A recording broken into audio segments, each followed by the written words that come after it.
These my dollars make it hurt.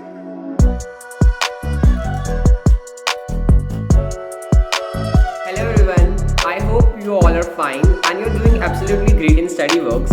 So I, Parth, welcome you all in this third lecture of some basic concepts of chemistry.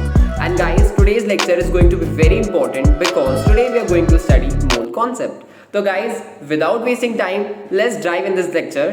And जैसा कि हर lecture को start करने से पहले मैं यही बोलता हूँ कि अगर आप लोगों ने चैनल को सब्सक्राइब नहीं किया है so subscribe the channel, you follow our Instagram page, Telegram channel भी ज्वाइन कर लो so that you people never miss any update. Okay, और गाइज जैसा कि हमारा डिसाइडेड है कि हम हर लेक्चर को स्टार्ट करने से पहले एक कोट से स्टार्ट करते हैं. So quote of the day is the day you plant the seed is not the day you eat the fruit. तो गाइज ये वाला जो कोट है ये बेसिकली अपने को एक ही चीज़ बता रहा है, that is patience. You should keep patience in your mind and you should be patient. मतलब आप हार्ड वर्क करते रहो, धीरे धीरे धीरे धीरे धीरे करो और आपको उसका रिजल्ट बाद में मिलने वाला है. ठीक है, तो जो भी मतलब the students who are following this for their NCERT preparation और the students mainly are focus on J and NEET students, तो जो फोकस कर रहे हैं तो इस टाइम पे मतलब ऐसा होता है कि they need a lot of motivation. ठीक है, मतलब हर पॉइंट पे कभी कभी ऐसा लगता है यार मैं इतनी मेहनत क्यों कर रहा हूँ, आगे जाके क्या होगा. तो आई वुड लाइक टू से कि आप मेहनत करो and a day will come when you will feel all your hard work was worth it. Okay, so guys मेहनत करते रहो, जो भी दिक्कत है उसको सॉल्व करते रहो और एक दिन when you will reach the ultimate goal, your ultimate college और योर डिसाइडेड रैंक, तब आपको रियलाइज होगा when you look back you realize कि यार सही में जो 2 साल आपने मेहनत करी 11th-12th की, that was very important and worth it for you. Okay, so keep patience and do good things. Guys last lecture में हम लोगों ने पहले देख लिया था कि कैसे केमिकल कॉम्बिनेशंस के लॉज होते हैं जो कोई भी केमिकल रिएक्शन को गवर्न करते हैं. मतलब अगर केमिकल रिएक्शन हो रहा है तो कुछ लॉज फॉलो करने पड़ते हैं और तभी केमिकल जो मतलब रिएक्शन होता है पॉसिबल हो पाता है. ठीक है, so that was all about previous lecture. Now in this third lecture will first study Dalton's atomic theory. After Dalton's atomic theory, we'll come to the mole concept and we'll discuss mole concept very deeply. और हाँ, in this lecture we'll focus more on conceptual part rather than numerical part. Okay, so आप अपने जैसे concepts clear हो जाएंगे, उसके बाद question practice चलती रहेगी. So guys, this is the first topic of today's class, that is Dalton's atomic theory. इस theory के बारे में आप लोगों ने 9th class में ही पढ़ा होगा. So it's just a kind of short revision और it's very easy. ठीक है, Dalton atomic theory जो अपने laws of chemical combination होते हैं उस पे ही based है mainly. So let's discuss it. So first is matter consists of indivisible atoms. Okay, so we know it very well कि matter consists of indivisible atoms, मतलब the substance that cannot be further divided, that is known as indivisible. and atoms मतलब जब like guys अगर आप देखोगे ना तो अभी आप ये बोलोगे कि हमने एटम के अंदर भी इलेक्ट्रॉन, प्रोटॉन और न्यूट्रॉन देखे, लेकिन गाइज जब डाल्टन ने एटॉमिक थ्योरी बनाई थी तब इलेक्ट्रॉन, प्रोटॉन और न्यूट्रॉन डिस्कवर नहीं हुए थे. तो eight that time atom was the basic unit of matter. Okay, so this was the first postulate, like matter consists of indivisible atoms. Okay, the second is all atoms of the given element have identical properties including identical mass. Atoms of different element differ in mass. ठीक है, so like अगर आपके पास एक element है, for example take iron, तो iron के जितने भी एटम्स हैं वो एक दूसरे से सिमिलर रहेंगे. ठीक है, they have the same properties, उनके नंबर ऑफ इलेक्ट्रॉन सेम होंगे, उनका मास सेम होगा.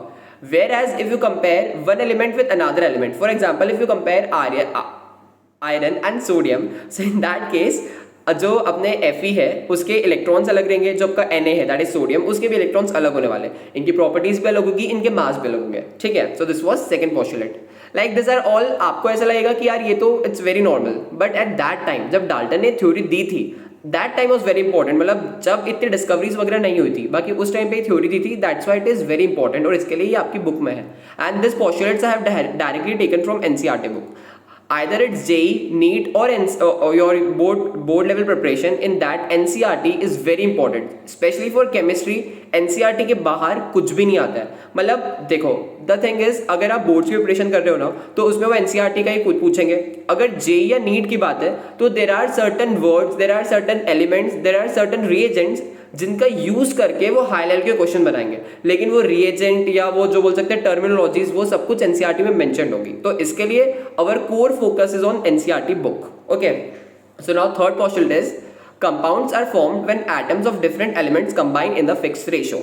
तो गाइज ये क्या हो गया अपना लॉ ऑफ कांस्टेंट प्रोपोर्शन या लॉ ऑफ डेफिनेट प्रोपोर्शन जो अपने लास्ट क्लास में पढ़ा था कि जैसे compounds are form when atoms of different element combined in a fixed ratio. This term fixed ratio is very important.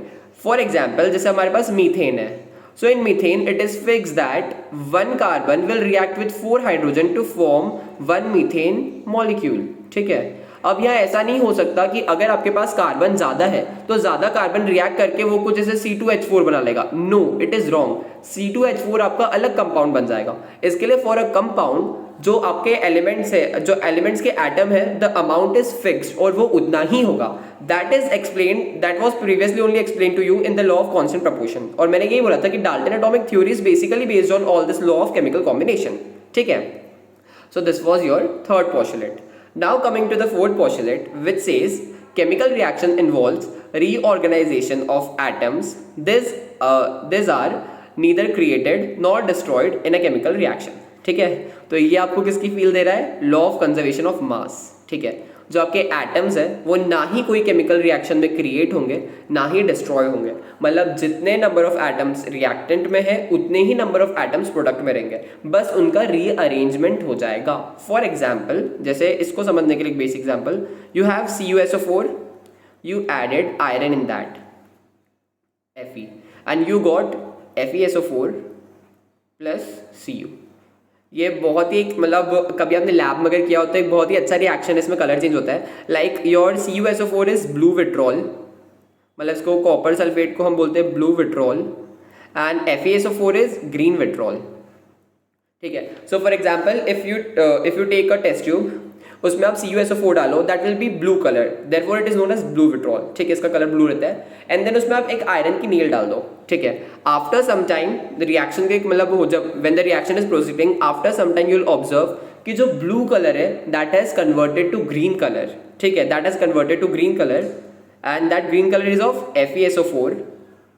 और जो आपने नेल डाली होगी उसके ऊपर कुछ रेडिश सब्सटेंस डिपॉजिट होगा and that reddish substance is copper.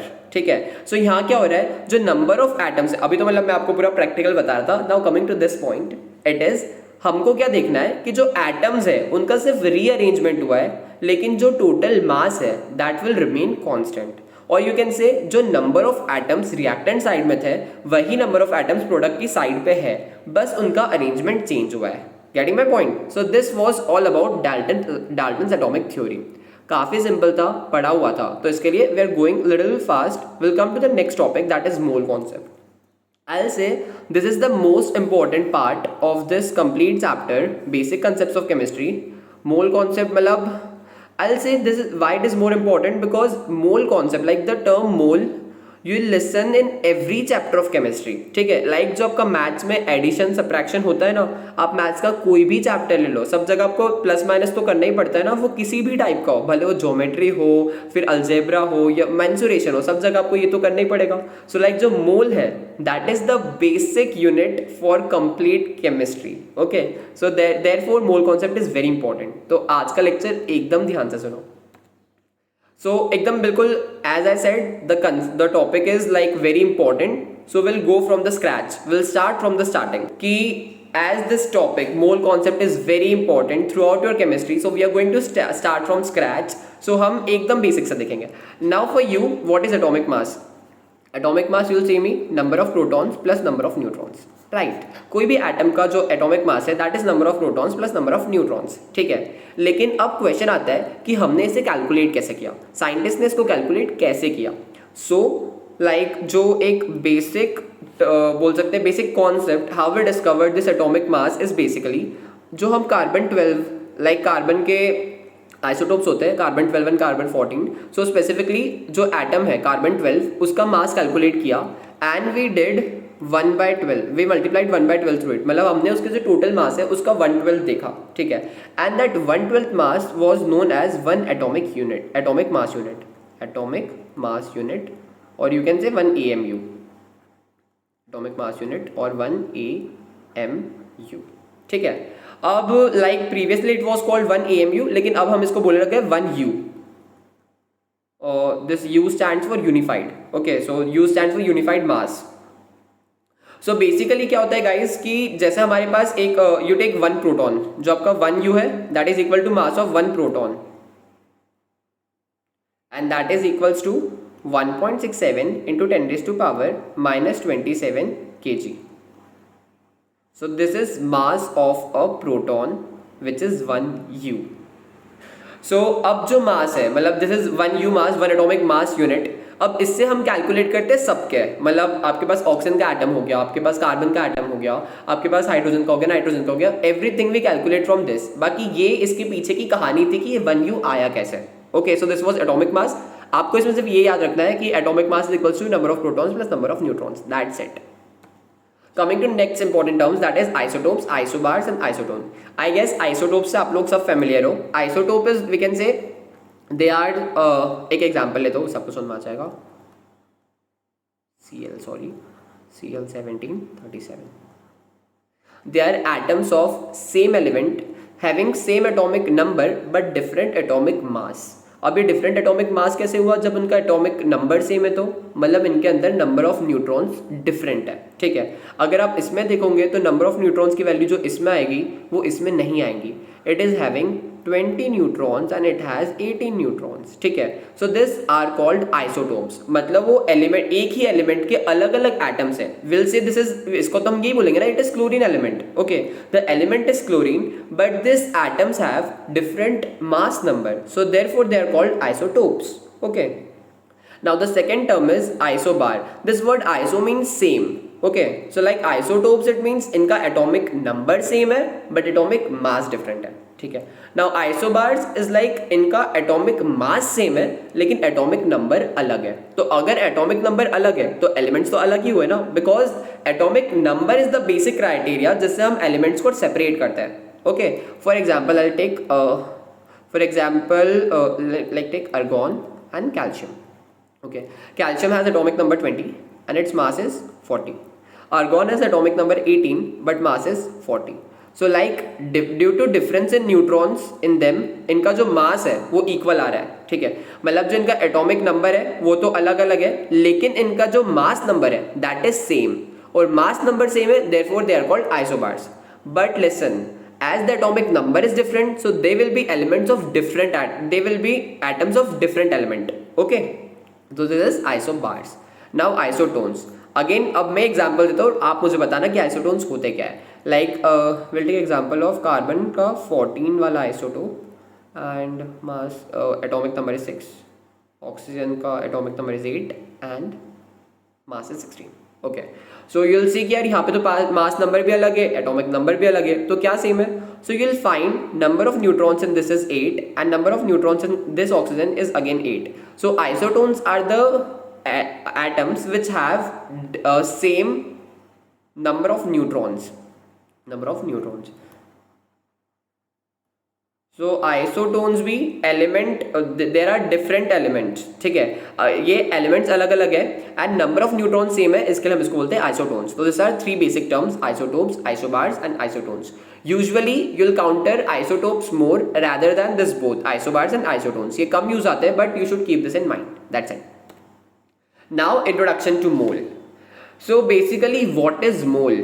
तो हमने लास्ट लेक्चर में देखा था जैसे जो basic physical quantities, fundamental quantities, तो उसमें हमने देखा था कि जो अमाउंट ऑफ सब्सटेंस है उसको हम रिप्रेजेंट करते हैं मोल में. Amount of substance is represented in mole, मतलब अमाउंट ऑफ सब्सटेंस की यूनिट थी है mole, right? So now what is mole? The amount of substance which has as many particles. As many particles में मतलब वो particles कुछ भी हो सकता है, एटम भी हो सकते हैं, मॉलिक्यूल भी हो सकते हैं, आयन भी हो सकते हैं. Okay, the amount of substance which has as many particles as there are atoms in exactly 12 grams of C12 isotopes. ठीक है, अगर आप 12 ग्राम ऑफ C12 लोगे, मतलब basically carbon having the atomic mass 12, atomic number तो 6 ही होगा. So will take 12 grams. इसमें जितने नंबर ऑफ एटम्स निकलने वाले हैं, उतने जो पार्ट, मतलब जो एटम्स होंगे, suppose the number is n numbers. ठीक है, n numbers of atom. So this is called, मतलब उस 1 मोल में इतने पार्टिकल्स होंगे, राइट? I repeat it. अगर आप 12 ग्राम्स ऑफ कार्बन लोगे और having the mass number 12 grams of carbon लो, उसमें जितने नंबर ऑफ एटम्स आने वाले हैं उतने ही नंबर ऑफ पार्टिकल्स होते हैं एक मोल ऑफ सब्सटेंस में, ठीक है। अब वो मोल किसी का भी हो सकता है। For example if I take 1 mole of water, 1 mole of H2O, so it will have this n number of molecules. Getting my point? For example, I take 1 mole of sodium plus ions, Na plus के ions लिए, तो इसमें क्या होगा, it will have n ions of sodium plus, ठीक है। अब मैं जो इस n है इसकी वैल्यू भी बता देता हूँ। This n is having 6.022 into 10 raised to power 23 atoms, ठीक है। And this number is called Avogadro's number, which is represented by Na or n naught. Usually Na से ही represent करते हैं और somewhere you will find कि n naught से भी represent करते हैं, ठीक है। So like जो आपका 12 ग्राम ऑफ कार्बन है उसमें total 6.022 into 10 raised to power 23 atoms होते हैं, ठीक है। सो ये हमने डेफिनेशन के लिए लिया है, लेकिन अगर आप कहीं पे भी सुनोगे कि नहीं, अगर ऐसा बोला है कि there is 1 mole of carbon, 1 mole of oxygen, तो इसमें नंबर ऑफ पार्टिकल्स जो है ना that will be Na particles, और उस Na की वैल्यू कितनी है 6.022 into 10 raised to power 23। Getting my point? This is all about mole, okay. अब इसमें एक इंपॉर्टेंट चीज आएगी next, that is percentage composition, okay. So the thing is, इसको भी एक एग्जांपल से स्टार्ट करते हैं, right. You have glucose molecule, glucose का फॉर्मूला होता है C6H12O6, ठीक है। अब परसेंटेज कंपोजिशन क्या होता है, एलिमेंट्स का होता है, मतलब इस पर्टिकुलर कंपाउंड में जो एलिमेंट्स है उनका कंपोजिशन क्या क्या है, तो वो दो तरीका क्या होता है। First is percentage composition by mole, ठीक है। सो इन दिस विल सी कि जो आपका ग्लूकोज है, total there are how many, we can say you have taken 1 mole of glucose, 1 mole of glucose, that is C6H12O6, 1 मोल लिया आपने glucose का। अब इसमें मुझसे पूछा the question is what is percentage by mole of carbon, ठीक है। So you will say there are 6 moles of carbon, यहाँ पे C6 है, so there are 6 moles of carbon, 12 moles of hydrogen and 6 moles of oxygen, means total there are 24 moles. Getting my point? यहाँ पे हमारे पास 24 moles है total में, carbon के कितने 6। तो if it is asked percentage composition by mole of carbon in the molecule of glucose, so वो कैसे निकालेंगे, जैसे सिंपल हम परसेंटेज कैलकुलेट करते हैं वैसे ही, like given number of carbon upon total moles into 100, so that is 25%. By mole it is 25%। अब next चीज आती है बाय मास। आई सेड कि दो परसेंटेज कंपोजिशन दो तरह के होते हैं, बाय मोल और बाय मास, ठीक है। सो अब second is by mass, percentage composition by mass, okay. So in this thing you have to calculate the mass of complete molecule that is given in the question. आपको question में glucose दिया है C6H12O6, इसका mass when you will calculate it will come 180 U, ठीक है। अब इसमें मुझसे पूछा है calculate the percentage by mass of carbon, ठीक है, अपने को कार्बन का लेना है। सो वी नो कार्बन का मास कितना होता है 12, and there are 6 moles we can say, और 6 atoms of carbon, so it will come to be 72, ठीक है। So total is 180 and percentage निकालना you know it very well, that is 72 upon 180 into 100. Whatever comes out to be answer, that will be the percentage of carbon in the given compound when it is asked by mass, okay. Now this was the second type of percentage composition. Now we are coming to the next topic, which is empirical formula, okay.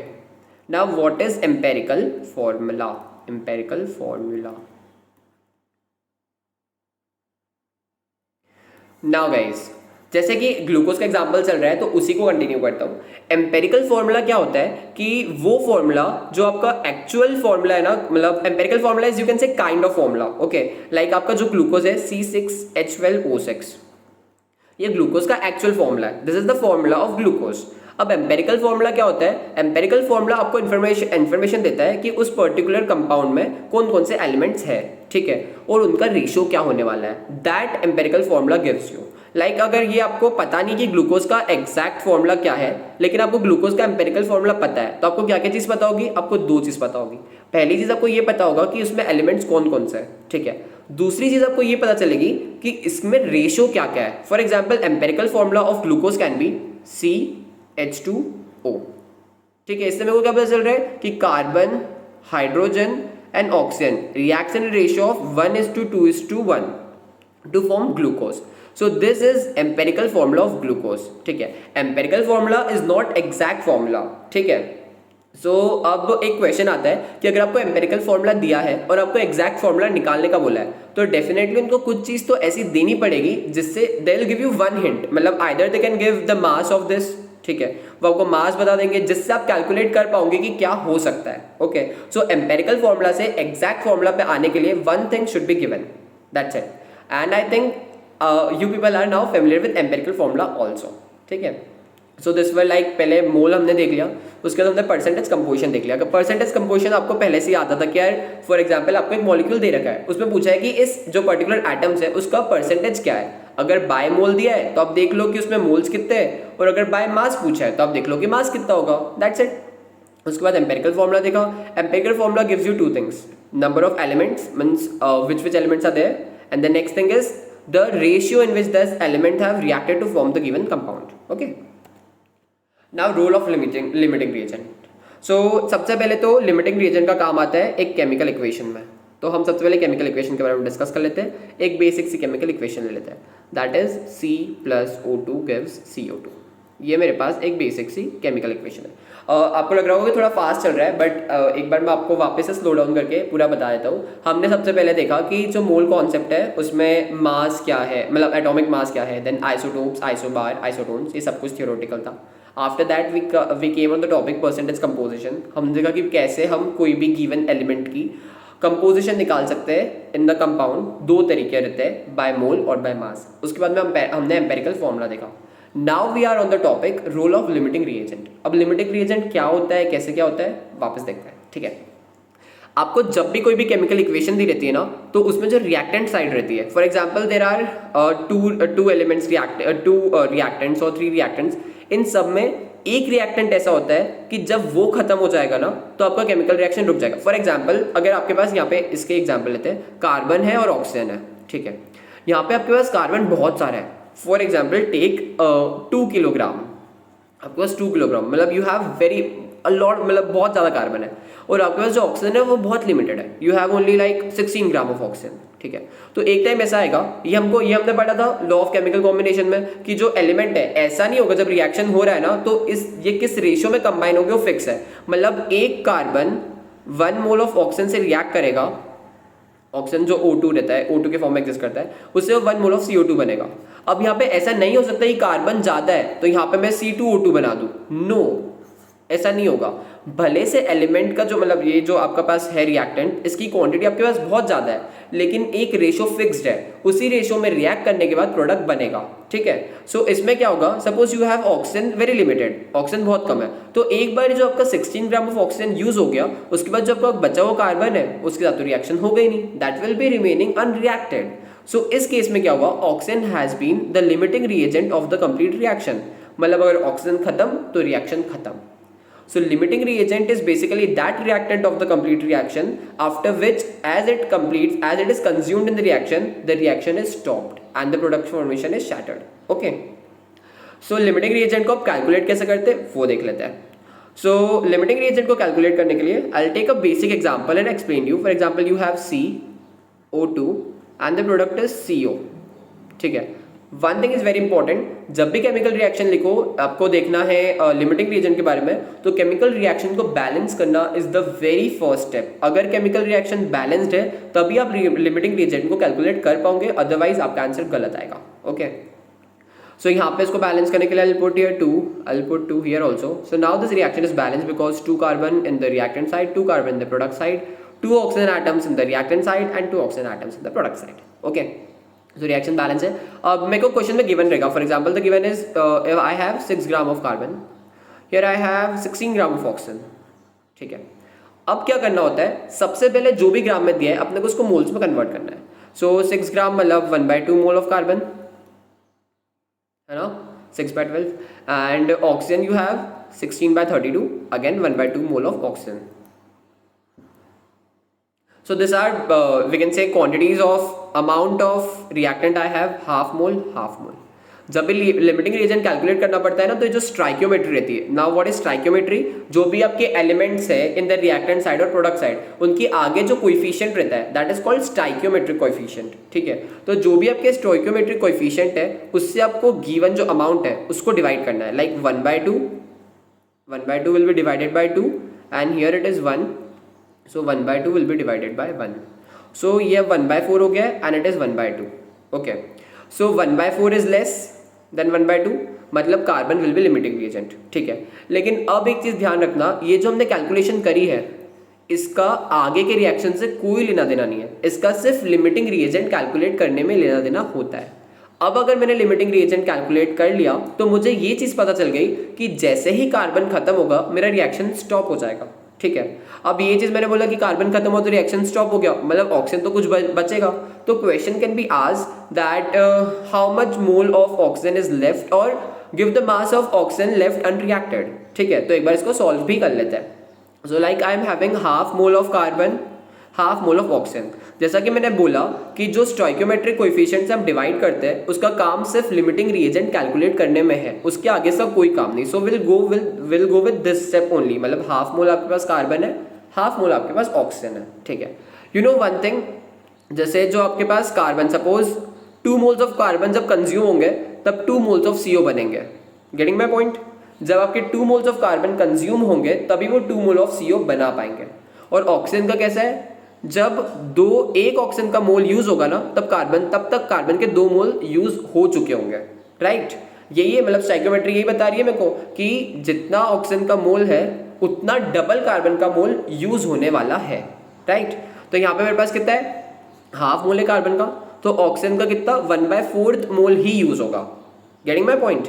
मतलब जितना भी carbon use हो रहा है उसका आधा ही oxygen खर्च होने वाला है। तो अगर मेरे पास कार्बन 1/2 है, कार्बन लिमिटिंग रिएजेंट है, मतलब कार्बन तो पूरा कंज्यूम हो जाएगा, ठीक है। तो ऑक्सीजन कितना कंज्यूम होगा, उसका आधा, राइट। तो ऑक्सीजन यहाँ पे यूज होने वाला है 1/4 मोल। तो 1/4 मोल अगर ऑक्सीजन है आपके पास, मतलब वो कितना यूज हुआ, 8 ग्राम्स यूज होने वाला है। या फिर अपन ऐसे भी देख सकते हैं ना कि आधा मोल ही यूज होने वाला है, तो आधा तो 16 का आधा 8 होने वाला है, राइट। ऐसे भी देख सकते हैं, मतलब 1/4 यूज हो रहा है, so you can definitely find कि 50% यूज हो रहा है, तो 50% बच जाएगा। सो this is all about limiting reagent, ठीक है। इसकी और क्वेश्चन प्रैक्टिस करते हैं, बस कॉन्सेप्ट ये बात ध्यान रखना कि लिमिटिंग रिएजेंट वो होता है जब रिएक्शन खत्म हो गया तो वो रिएक्टेंट भी खत्म हो जाएगा, that is limiting reagent, okay. कभी कभी रिएक्शंस में ऐसा भी हो सकता है, अब यहाँ पे सपोज मेरे को 8 ग्राम ऑफ ऑक्सीजन ही दिया होता तो ये दोनों ही लिमिटिंग होते हैं, मतलब कि दोनों ही रिएक्टेंट कंज्यूम हो जाएंगे, ओके। और एक चीज याद रखना, अब जैसे अगर मैं इसको लिमिटिंग रिएजेंट बोल रहा हूँ तो जो रिएक्टेंट बच गए उसको अपन बोलते हैं एक्सेस रिएजेंट, एक्सेस मतलब ये एक्सेस में प्रेजेंट है।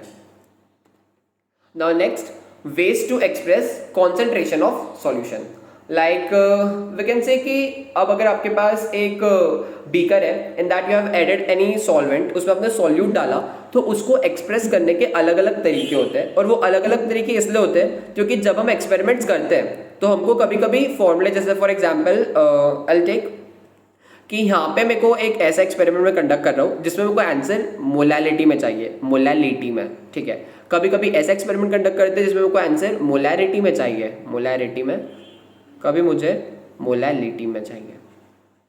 आई नो आपको ये सब अभी समझ में नहीं आ रहा होगा और समझ में आना भी नहीं चाहिए, अभी मैं पढ़ाने वाला हूँ। तो इट्स लाइक कि जो भी आपके पास एक सॉल्यूशन बना हुआ है जिसमें सॉल्यूट भी है, सॉल्वेंट भी है, तो उसकी कॉन्सेंट्रेशन को एक्सप्रेस करने के बहुत सारे वेज होते हैं। So we are going to study all of them. First is percentage, that is like percentage W/W बोलते हैं इसको, और you can say weight percentage by mass, whatever you like to say. इसको मतलब मैं तो परसेंटेज W/W बोलता हूँ। So what is percentage W/W? Percentage W/W is the way of expressing the concentration where you have to write the mass of, or you can say weight of solute in grams upon weight of solution, right? Weight of solution in gram, and as it is percent you will have to multiply it by 100, ठीक है। For example if you have taken a beaker, उसमें आपने 5 grams of salt add करा, मतलब beaker में there is water, सो आपने वहाँ पे 5 ग्राम ऑफ सॉल्ट ऐड करा, NaCl यू टेक, और जब आपने मतलब वो जो पूरा सॉल्यूशन है उसका मास जब मेज़र करा and it came out to be 100 gram. अब भले से वो वाटर है, मतलब in the solution that is water, but I want mass. आप यहाँ पे मेरे को वॉल्यूम नहीं रिपोर्ट करोगे, I want mass because I am calculating percentage W/W। Okay, so मेरे को मास किसका चाहिए? पूरे सॉल्यूशन का। यहाँ पे water plus 5 gram of water, मतलब 5 ग्राम ऑफ आपका सॉल्ट है, ओके, मल्टीप्लाइड बाय 100, सो मुझे मिल जाएगा 5% वेट बाय वेट। ठीक है, दिस इज आंसर। सो ये होता है percentage weight by weight. Like जैसे यूजुअली लैब्स में ये यूज़ होता है कि आपने कोई भी एक केमिकल यूज़ करा, like you have taken any chemical, for example take it copper sulphate. ठीक है, आपको कॉपर सल्फेट लिया, आपको अगर उसको डाइल्यूट करना है तो आप उसमें वाटर ऐड कर रहे हो, तो फिर यहाँ पे ये यूज़ होता है कि यार ये कितना परसेंट डाइल्यूटेड है। So there it is mention कि यार परसेंटेज W/W 5%। तो अपने को समझ में आता है कि अच्छा इतना आपका जो है सॉल्यूट है, इतना आपका सॉल्वेंट होगा और ये टोटल सॉल्यूशन है, ऐसा करके। ठीक है, next is mole fraction. I guess guys आपको ये सब पता होगा पहले से मोल फ्रैक्शन का, तो लेकिन एक और बार देख लेते हैं। Mole fraction is like example, आपके पास एक कंपाउंड है, the compound is ABC and यहाँ पे कुछ भी लाइक टेक 1 2 3 कुछ भी ले लो, डिपेंड्स ऑन यू। ठीक है, तो मोल फ्रैक्शन क्या होता है? Mole fraction is moles of a particular element upon total number of moles. ठीक है, जैसे अगर मेरे को A का जो यहाँ पे एलिमेंट है A, उसका मोल फ्रैक्शन कैलकुलेट करना है, तो mole fraction of A that is represented as this, mole fraction of A will be number of moles of A upon total number of moles. तो टोटल नंबर ऑफ मोल्स कितने होंगे? Moles of A plus moles of B plus moles of C। So ये होगा mole fraction. ठीक है, एक चीज़ याद रखना, जितने भी एलिमेंट्स है आपके कंपाउंड में, उन सबके अगर आप मोल फ्रैक्शंस को ऐड करोगे so your answer will B 1। ठीक है, एक बार एग्जांपल भी देख लेते हैं। For example mole fraction of A is, इसको मैं लिख रहा हूँ अभी टोटल के लिए, लेट इट बी T। ठीक है, mole fraction of A is N of A by T, mole fraction of B is NB of by T, mole fraction of C is moles of C upon total number of moles. ठीक है, आप इनको add करोगे so your answer will be Na plus NB plus NC by T and your T is Na plus NB plus NC। So 1। ठीक है, सो mole fraction अगर कोई एक एलिमेंट का है so that can not exceed 1। Total number of moles, मतलब जब आप मोल फ्रैक्शंस का सम करोगे that will come out to be 1। Okay, third is molarity. It is very very important. ठीक है, क्योंकि क्वेश्चंस में यही दिया रहता है, मतलब आप जब अगर इन केस आपने प्रीवियस ईयर्स के पेपर देखे होंगे ना, सो you will C 2 molar of this reacts with this, 2 molar of this is given, 2 molar of this is given and everything like that. तो मोलैरिटी बहुत इंपॉर्टेंट है। ठीक है, तो and molarity is represented by capital M। जैसे कि mole fraction कैसे देखा था हमने, X से रिप्रेजेंट करते हैं, so here molarity is represented by capital M। Now what is molarity? Molarity is moles of solute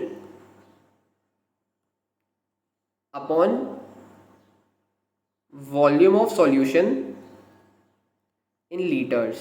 ठीक है, तो इसकी जो यूनिट रहेगी that will B moles per litre. ठीक है, मतलब मोलैरिटी क्या होती है कि आपके जो मोल्स ऑफ सॉल्यूट है upon volume of solution in litres.